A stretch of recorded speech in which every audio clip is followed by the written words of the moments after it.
ভারতের বিশ্বকাপজয়ী অধিনায়কের তালিকায় জায়গা করে নিয়েছেন সূর্যকুমার যাদব। প্রথমবার অধিনায়ক হিসেবে টি-20 বিশ্বকাপ খেলতে নেমেই দলকে চ্যাম্পিয়ন করেছেন তিনি। মাঠে সাফল্যের দিনে 2 বছর আগের পরিকল্পনার কথা জানালেন ভারতীয় ক্যাপ্টেন। দর্শকবৃন্দ, বিস্তারিত জানতে ভিডিওটি না টেনে ভিডিওতে একটি লাইক দিয়ে চ্যানেলটি সাবস্ক্রাইব করে ভিডিওটি কন্টিনিউ করুন।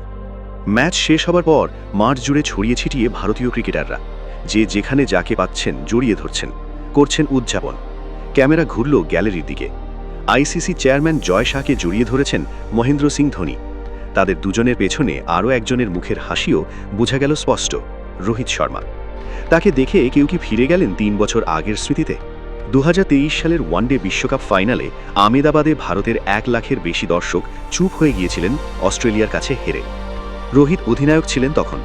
তার চোখ বেয়ে অশ্রু গড়ানো সেই দৃশ্যটা এখনও অনেকেরই মনে থাকার কথা।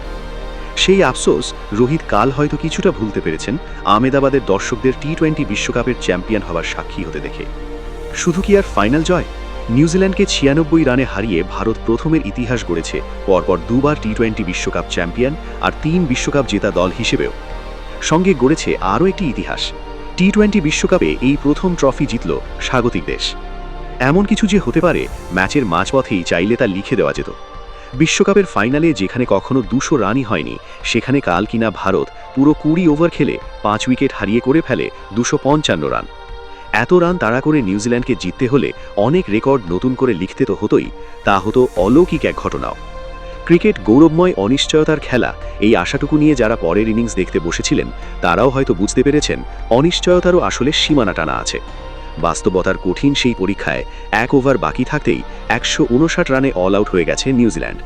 জসপ্রীত বুমরা 4 উইকেট নিয়ে কাজটা সহজ করে দিয়েছেন। 26 বলে টিম সেইফার্টের 52 রান নিউজিল্যান্ডের সর্বোচ্চ।